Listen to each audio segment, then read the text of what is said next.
In this strategy segment for coinpoker.com, we're going to be discussing how to exploit different player types. If you've been watching my streams on CoinPoker recently, you can find them in the live tab on YouTube if you want to watch a replay. You will see that I very often am making adjustments against my opponents without a whole lot of information. Usually I see one hand or two hands, and from there, I'm able to roughly figure out what I think this player will do wrong in the near future. Now, sometimes that's going to be right, sometimes it's going to be wrong, but more often than not, if you see someone make a pretty big mistake, that's probably something they do on a regular basis. Recognize, though, that in order to master exploits, you have to start with a strong technical foundation. You have to know how to play poker decently well. Fortunately for you, I made peakgto.com and pokercoaching.com where you can learn how to play good, strong, world-class poker. Check it out. From there, though, logic-based and exploitative trainer work will help you adjust your strategies to maximize your win rate.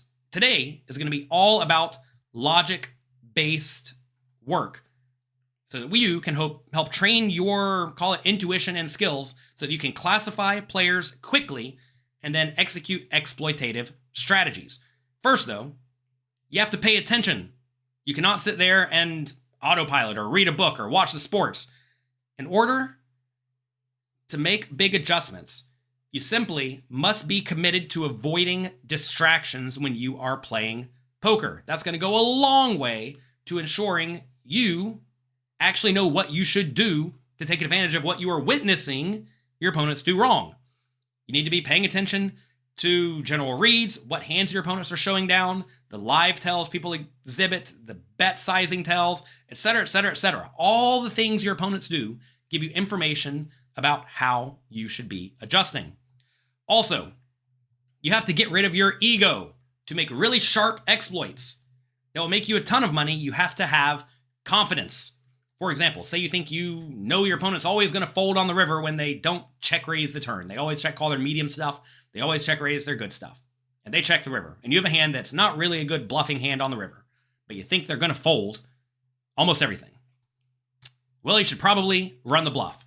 While they will make two pair or three of a kind or whatever every once in a while, more often than not, you're going to be right, assuming your read is correct. You cannot be worried about making, call it, mistakes or looking silly or basically embarrassing yourself. Sometimes when you're playing poker and trying to maximally exploit your opponent, you are going to be wrong, and that is okay. But as long as you are actively working away from the table with the GTO solvers, and then you are adjusting logically when you're playing in-game, over time, your exploits are going to become more and more and more correct. So let's dive into some exploitative strategies right now.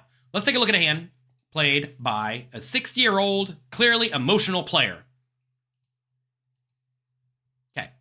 Flop comes. Hijack raises. This is our player we were observing. Flop comes king, 10, 6. Two spades, one heart. Big blind checks. 60-year-old bets $10. Shout out to all the 60-year-olds out there. If you're 60 years old, say hello in the chat. While you're down there, click the like button, click the subscribe button. I appreciate each and every one of you for being here today. They bet $10 on the flop. They get called. Turn is a 5 of clubs. Big blind checks. They bet $20. Big blind calls. River's a 9 of spades, a nasty card. Big blind donk leads, $50. Hijack. Quickly calls. Snap calls it. Doesn't even think about it. It shows queen 10 of hearts for a very bad bluff catcher. And the big blind shows the nuts. Well, almost nuts. Second nuts. Ace 5 of spades for the flush. After this hand, the 60-year-old player grumbled, got mad, complained about getting outdrawn. And that's that.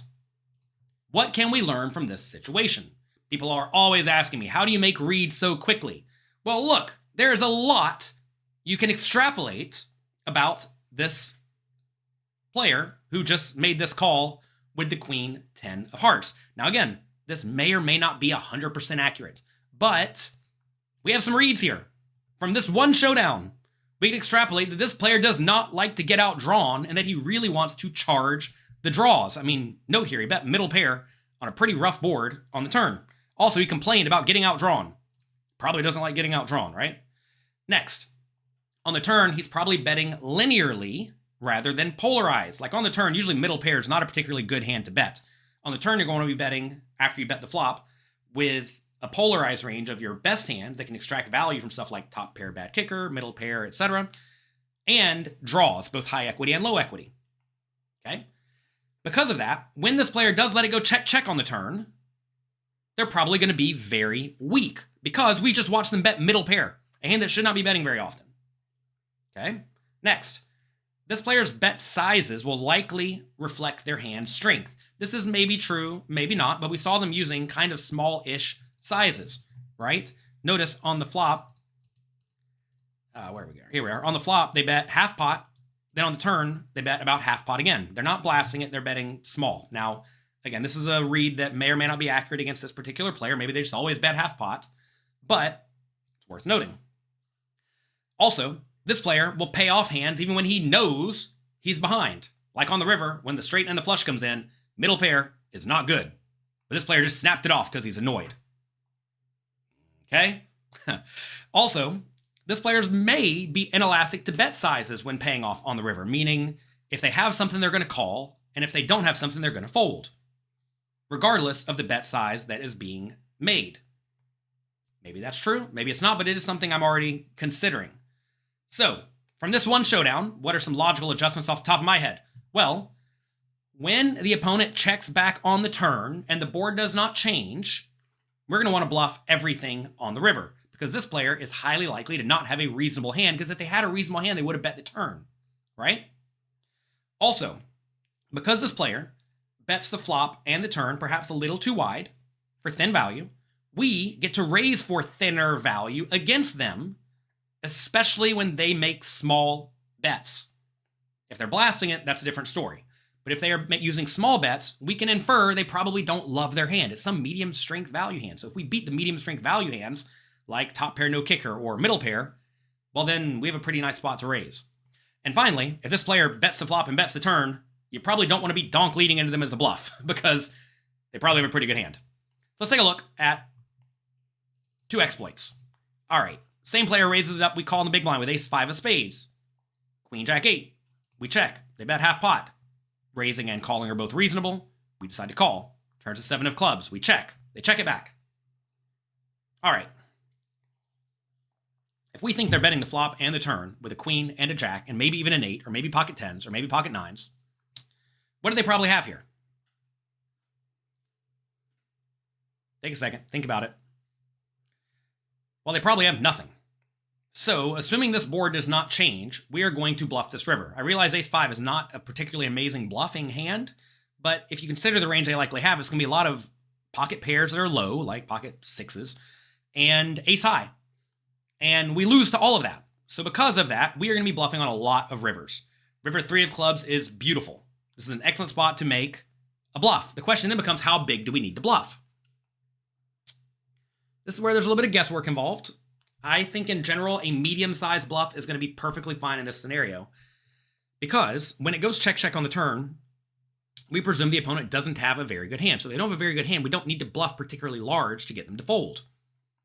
So here we go, 25, 60% pot. I think this is quite nice. You don't want to go so small like 15, because if you go 15, I think a lot of players who are this emotional type player, I say 50-year-old or 60-year-old, same thing. Shout out to all the 50-year-olds in the chat. If you're a 50-year-old, let me know. Say hello. In the spot, though, I do think a medium-sized bet is nice because we're trying to get ace-king and ace-10 and ace-9 to fold as well as like pocket sixes, and I don't think we need to go all that big. Now, if you bet 25 here and your opponent just snaps you off, our read's going to start to change. Our read's going to start to change towards this player is just a straight calling station. Also, they may just call non-huge bets far too wide, so we'll start to develop different reads, right? But this is definitely a spot where this ace-5 needs to bluff because it does lose to a lot of the medium strength hands. Well, the marginal hands like pocket twos and ace-king the opponent could have. Let's take a look at another spot. Oops, spoiler alert. Pocket jacks. We raise it up. Button calls. Flop comes queen, 10-4. We have an underpair that does not need a whole lot of protection out of position. It's a great spot to check. By the way, you should be checking a lot from out of position in heads-up pots. If that is a new concept to you, check out Peak GTO. All right, we check. They bet small, easy call. Turn to 6 of spades. We check. They bet 15 into 44. All right, if they bet big on the turn, we can't really fold here, but I don't love it. However, when they bet small, I'm going to start to think they have a whole lot of medium strength stuff. So what is medium strength on queen 10, 4, 6? is going to be some queens and some tens and some maybe draws and some maybe bluffs. Maybe they have bluffs, maybe not. It's tough to say, probably not. So what should we do with the jacks against that? Well, calling's the obvious option, but I think raising may actually be very, very good. If we had a queen, we would definitely raise. Any queen will do. Because when you have a queen, you block them from having a queen as well, so it's more likely they have a 10. With pocket jacks, that's not necessarily the case, but perhaps we've observed this player in the past bet big with a queen on the turn or top pair. Maybe they blast it with top pair and they bet small with stuff like a 10 or 4 or whatever. In that case, we actually need to raise. I know it sounds a little bit crazy, but if this guy is going to call us way too wide, as long as we don't make it too big, and we can really narrow their range to something like a bad queen or a 10, and notice there's way more 10s that are logical to play than queens in a spot, because ace-queen may 3-bet, king-queen may 3-bet. We block queen-jack, queen 10's on the board, and we don't think they have that because that's a good hand. So they could have queen 9 suited, maybe queen 8 suited. That's about it, right? Whereas with the 10s, they could have ace 10. That's not necessarily going to 3-bet. King 10, same thing. Jack 10 we block. 10 9 suited, 10 8 suited, maybe 10 7 suited. So there's actually a decent amount of 10s here. So this is a spot where I think raising to something like $50 is pretty good, with the idea that they're always going to call with a queen, they're always going to call with a 10, they're probably going to call with the draws, but we're going to be extracting value on average. This is a spot where maybe we have the best hand when we raise and get called 60% of the time, which is plenty. They call. River is a total brick. If the river completed some sort of draw, I'd probably check and see what develops, or make a tiny bet. On the 3 river, we're trying to get called by what if we value bet? A 10 or a 4 or a pocket pair like 8s. So we need to go small. Also, very clearly and logically, our hand wants to go small. So I think something like $40 is nice. I think when you start going more like 80 or 100, then you will find that some hands like a 10 will fold. And that's really what we're trying to get called by. Now, if you know this player's just always going to call with any queen or any 10 on the river when the draws miss, maybe it's better to bet bigger, like 80 or 100. Recognizing when I get called, I'm going to win 55% of the time, and that's excellent. Now, this all presumes this player is not going to bluff you too often. If you expect this player just to run some savage bluffs on you, things start to change. But a lot of these players don't make savage bluffs. They make way too loose calls. We go 40. They snap us off. Ace 10. Nice hand. All right, let's take a look at another type of player. We are now in a tournament. We're observing a young satellite winning player playing a hand. If you're a young satellite winning player, say hello in the chat. Click the like button, click the subscribe button. They raise it up from under the gun. 50 big blind Z. Big blind calls. King 9 4. 2 hearts, 1 spade. Big blind checks. Satellite winner continuation bets. 3K. Opponent calls. Turns an ace of spades. Big blind checks. Satellite player bets 5K. Small bet. Probably a good spot to bet big in general. Big blind calls. River's a 9 of spades. Pairing the middle card. Big blind checks. Satellite winner. Checks it back. Big blind has ace 10 of hearts. Flush draw on top pair. Satellite winner has ace king top 2. They definitely should have used bigger sizes, probably on the flop and the turn, and they should have probably value bet the river. Okay, so what can we extrapolate from this? Well, this player will not be going for thin-ish value, because they certainly could have bet the river. Also, they're likely capping their turn and river bet sizes, meaning they just don't use big bets.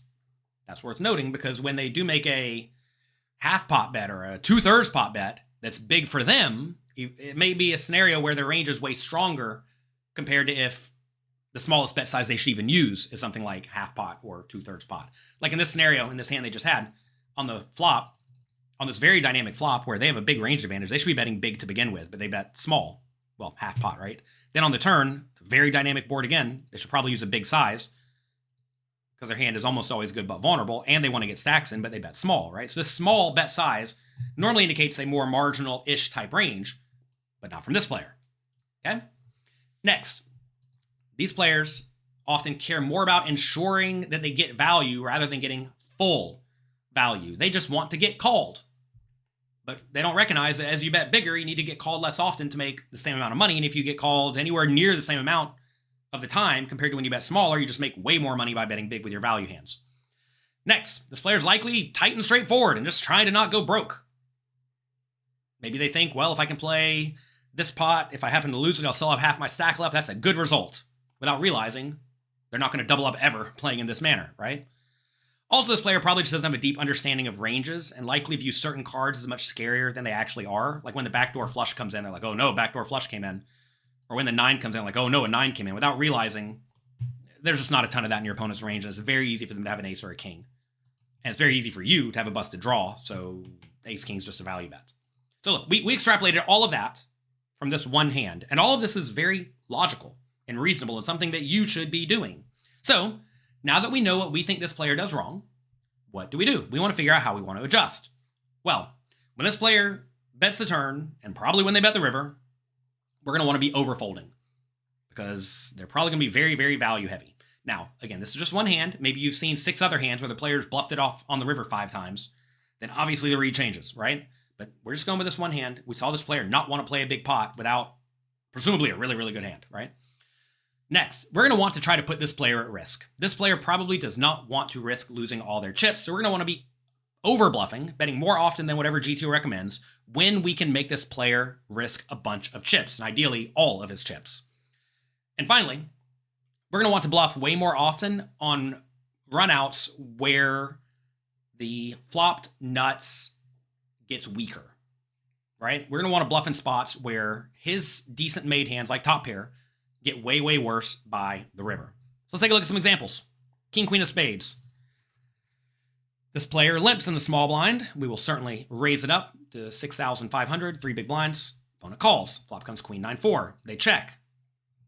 Already, right off the bat, 40 big blinds deep or 50 big blinds deep, I'm thinking I'm going to bet the flop and bet the turn and get the money in on the river.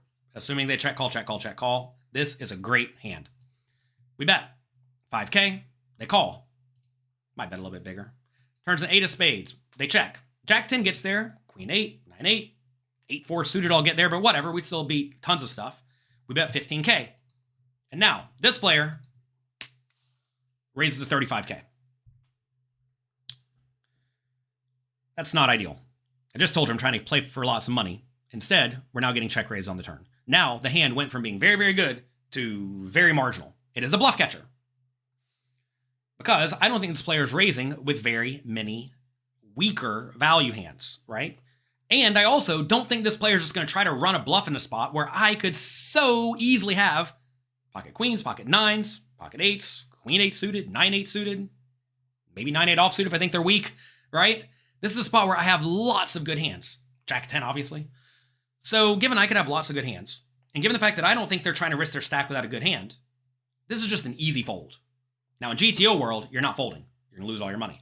But we're not playing in GTO world at all here. We're playing against a player who I think is trying to not risk their stack, who does not go for full value unless they have the nuts. But right here, it's really easy to have the nuts for them. So, probably drawn dead, or at least pretty thin. So fold. Feels bad to fold top pair. You know I don't like folding top pair, but if there's ever a spot to fold the top pair, this is it. Let's take a look at another one. 30 big blinds deep. We raise it up under the gun. Satellite winner calls the big blind. 9, 6, 4. They check flop. We don't have to bet this hand, but, you know, if they're going to be a little bit too straightforward, we certainly can. We use a polarizing size right off the bat to try to get them to fold out lots of marginal stuff, but they call. Turns a jack of spades, a great card for me. Anytime you bet the flop, that's a lower middle card flop and the turn's an overcard, if you would bluff the flop with hands containing that card, king, jack, queen, jack, jack 10, obviously we bet the flop, then you get to keep betting the turn a decent amount with your other bluffs. Now, this is not a particularly great bluffing hand. I would not bluff this hand all that often in GTO world.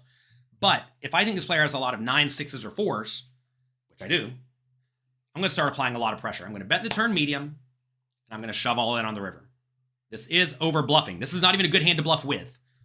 But if I can get this player to fold out a 9 and worse by the river, by when they check on the 2, and I rip it all in, we are going to print money because the 9 simply must call this shove. And if I think this player is going to look at my under the gun raise and think, wow, he probably just has aces. And if he doesn't have aces, he probably has ace jack. This is a great spot to go for the bluff. And this is a spot where I think you're going to get this type of player to fold out almost their entire range. And if you can get them to fold out all their entire range or anywhere near it, obviously bluffing is going to be printing money. This time they fold and we win. Here we have another hand for somebody else. Hijack raises. Button. Loose aggressive battler, 3 bets. They have a big stack in a cash game, 250 big blinds. Hijack calls. Flop comes king, jack, 3. Hijack checks. Button bets 25. Hijack calls. Turns to 2. Hijack checks. Button bets 75. Bring it on the heat. Hijack calls. River's a 5. Hijack checks. Button goes all in, $170, 3/4-ish pot. Hijack calls. Button shows 10-6 of clubs. Loosey-goosey. Hijack shows pocket jacks for a set. Well, we know this player may like to slow play, especially against this guy, but I want to focus on the player on the button. This player on the button is a 40-year-old maniac. If you're a 40-year-old maniac, raise your hand. Write something in the comment section down below. Did you all watch my recent stream on Coin Poker? You can find that in the live section on YouTube if you want the replays. People said, oh my God, John came to play today. He's playing like a maniac. I made 4 2x pot or bigger all-in shoves on the river, sometimes with a bluff, sometimes with value, in the first hour of the stream. 40-year-old maniac. So what can we learn from this player? Well, this 40-year-old maniac is playing too many hands in an aggressive manner pre-flop. They're 3-betting the 10-6 suited. That's not good. Next, they likely overvalue position or playing on the button. A lot of loose, aggressive, badly players love being in position. So they probably play way too wide on the button. Next, they are bluff-happy post-flop, although they did use reasonable sizes. Like their sizing was pretty nice. It looked like they had the nuts, right? But they just didn't. And also, this type of player is happy to play big pots with a bluff. A lot of players in small stakes games are not happy to run triple barrel bluffs. They hate getting stacked. They hate bluffing it off. This player probably doesn't care so much. So, knowing that from this one showdown, what can we extrapolate? Well, we should be way happier to hero call this player for large bets with anything decent, right? Next, we're going to want to play very passively with our premium hands to trap the opponent. And finally, we're going to try to induce this player pre-flop and post-flop to just put money in when we have a really good hand. We want to do everything we can to try to trick this player into bluffing off their stack because they're not afraid to bluff off their stack. Here I have ace, king of spades. Hijack raises. Loose, crazy guy. We 3-bet. 45 bucks. Maybe a little bit too big, but if you think they're not going to fold, then fine. Notice we are playing pretty deep stack here, 132 big blinds. You may say, shouldn't we slow play the ace-king pre-flop? No. You still want to get money in with your good hands. We flop very, very well. We flop a flush. 10-6-2. We check. I can already tell you. Check, call, check, call, check, call. If they check the turn, I'm probably going to bet tiny on the river to induce a bluff. Plan's already in the head, right? All right. We check, call, flop. Turns the jack. Check. They bet 100. We call. Do not raise. Don't think I want to get it in immediately or anything like that because they probably don't have anything. River's a 5. We check. They go all in. Obviously call. Now, the question becomes, what other hands will we play this way? What about a 10? A jack's pretty easy. Check, call, flop, check, call, turn, check, call, river with any jack, right? Let's say we had ace, jack, and check called, or king, jack with a king of spades, check, call. Obviously, we're going to check, call down with a jack. If I had ace 10, though, I'm calling down too. That may feel a little bit dirty, may feel a little bit dicey, but this is a spot where against this type of player who you know will bluff it off often, probably with any spade that's decent. Ace of spades, king of spades, queen of spades, 9 of spades. This is a very, very easy call. Now, some of these maniacs are tough to play against because in addition to bluffing way too often, they'll also value bet any jack, right? Like say they did have queen jack offsuit and they called the giant 3-bet and they called the flop bet, maybe with a spade. They're going to bet the turn for value and they're going to shove the river for value. That makes calling it off with a 10 a little bit dicier.